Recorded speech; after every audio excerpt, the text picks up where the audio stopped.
At 2:14 a.m., a Ukrainian special ops team deep inside Russia is freezing in the snow. They are hunting giants, but suddenly their passive sensors pick up the active scan of a Pantsir-S1 air defense system sweeping directly over their position. This just turned a stealth ambush into a race for survival.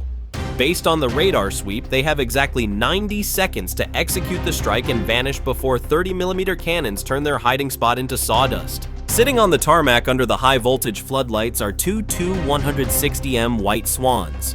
Russia just took delivery of them at the end of 2025. They are sitting there, fueled up, looking invincible, protected by layers of S-400 long-range missiles and Pantsir-S1 close-in defense systems. But just 1.5 miles from the perimeter fence, buried under snow and pine needles, 6 men are breathing shallow breaths to keep their heat signature down.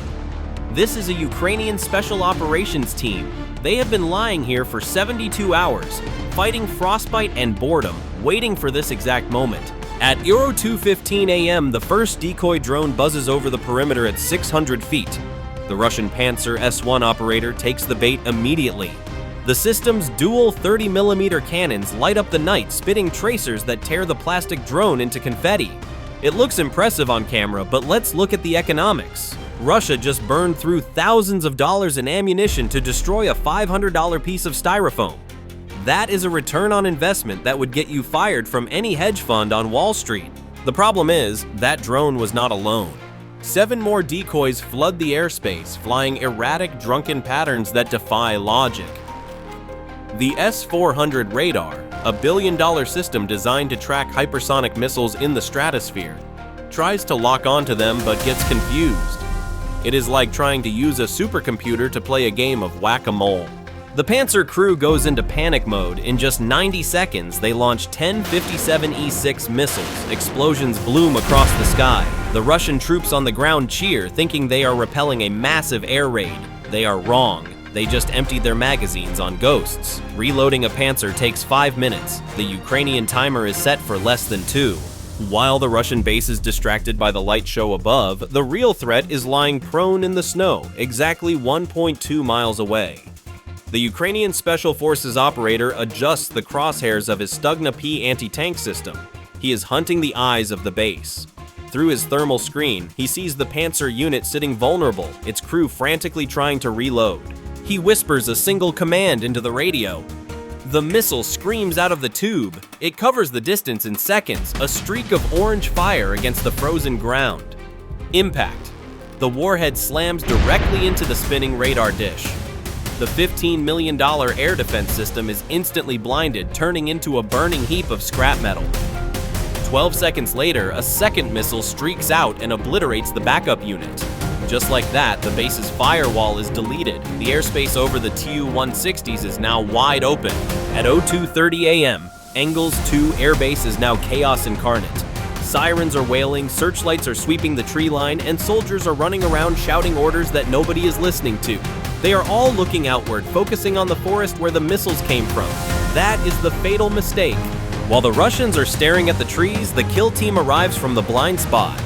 A swarm of 15 heavy-lift FPV drones comes screaming in from the opposite direction. These are not the slow plastic decoys from earlier. These are the heavy hitters. They hug the tarmac at an altitude of just 40 feet, moving at 120 miles per hour. They are flying too low for long-range radar and moving too fast for panicked soldiers to track with rifles. The Russians have completely lost situational awareness. They don't even hear the angry buzz of the motors until the swarm is already over the fence line, lining up for the kill run.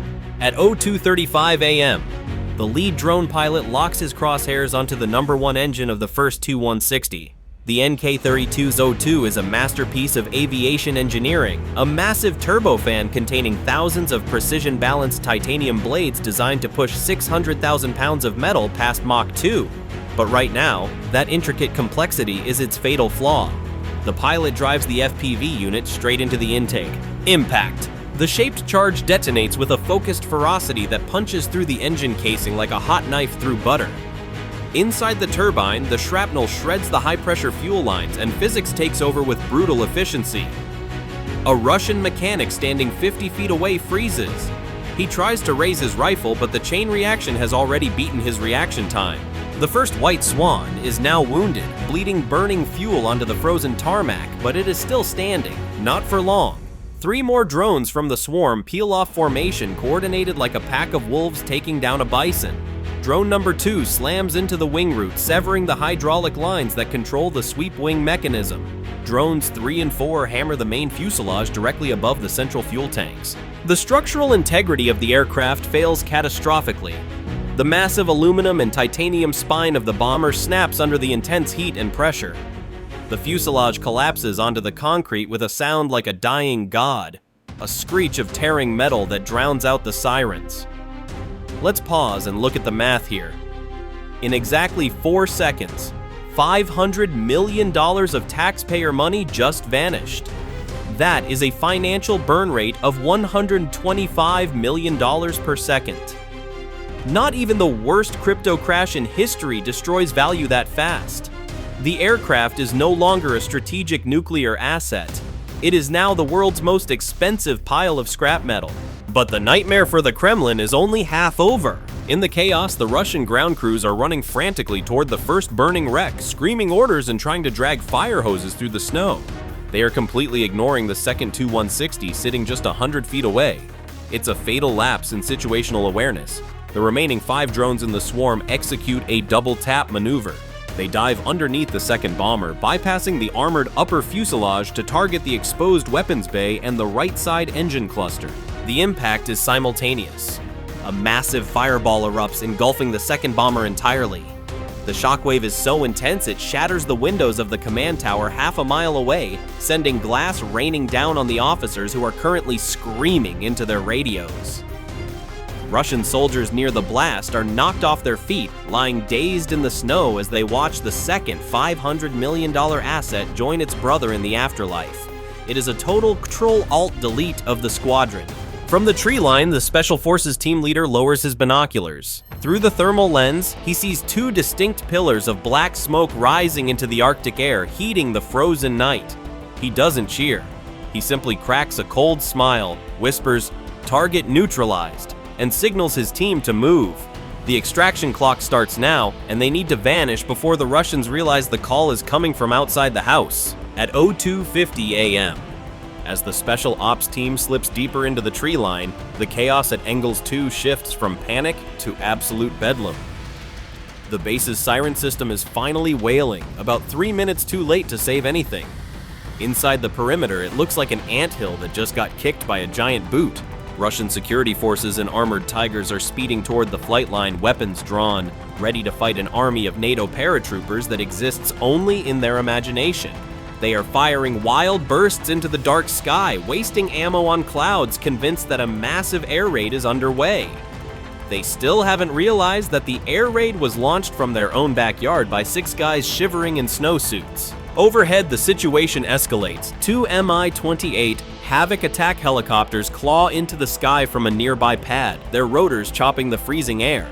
These gunships are equipped with thermal cameras designed to spot a rabbit at 2 miles.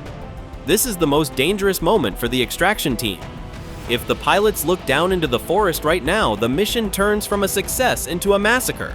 But the Ukrainians have one massive advantage working in their favor: the laws of thermodynamics. The blazing wreckage of the 2 Tu-160s is generating so much heat that it's completely blowing out the thermal sensors of everything in the area.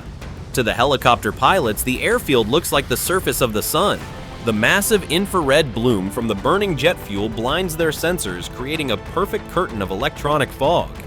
The operators on the ground are practically invisible, their heat signatures washed out by the billion-dollar bonfire raging behind them. The team moves fast, covering ground with the efficiency of professionals who know that every second is purchased with luck. They don't look back, they don't need to. The orange glow illuminating the snowy forest around them tells the whole story. Behind them, the pride of the Russian aerospace forces, the strategic hammer intended to threaten Europe, has been reduced to puddles of molten aluminum and burning composite. The base commander is currently screaming into a phone, trying to explain to Moscow how 2 brand new strategic assets were vaporized without a single enemy aircraft crossing the radar screen. But as the team vanishes into the vast, silent Russian wilderness, the only thing hunting them is the cold. The Russians are left fighting ghosts, guarding a pile of ashes, and wondering how the hell they just lost the war's most expensive game of hide and seek. The physical destruction is nothing compared to the strategic gut punch Moscow just took. Those two Tu-160s represented years of manufacturing, thousands of man-hours, and the absolute peak of Russian industrial capability. They were supposed to be the white swans that projected power across the globe. Now, they are just the world's most expensive charcoal briquettes. Now let's look at the balance sheet, because this is where the math gets truly brutal for the Kremlin. Russia just lost $1 billion in hard assets. Gone. Poof. Ukraine? They spent maybe $50,000 on a handful of drones and a couple of Stugna-P missiles. That calculates to a return on investment of 2,000%. Even the most aggressive hedge fund managers on Wall Street or the wildest venture capitalists in Silicon Valley would look at those margins and faint. It is the ultimate asymmetrical trade, exchanging cheap, consumer-grade electronics for irreplaceable strategic hardware. As the smoke clears and the Russian Ministry of Defense tries to figure out how to spin this disaster as a minor accident involving smoking, the reality is undeniable. Russia wanted to flex its muscles with a shiny New Year's gift. Instead, Ukraine kindly volunteered to turn that gift into a fireworks display. The lesson for today is simple. Don't unbox your new billion-dollar toys until you are absolutely sure there isn't a team of freezing, motivated Special Forces operators watching you from the bushes. If you were one of those 6 operators lying in the snow for 3 days just to pull the trigger on a billion-dollar target, would you take that shot? Let me know in the comments below. And if you enjoyed watching the underdog win with style, smash that like button and subscribe for more high-tech humiliations. Glory to Ukraine.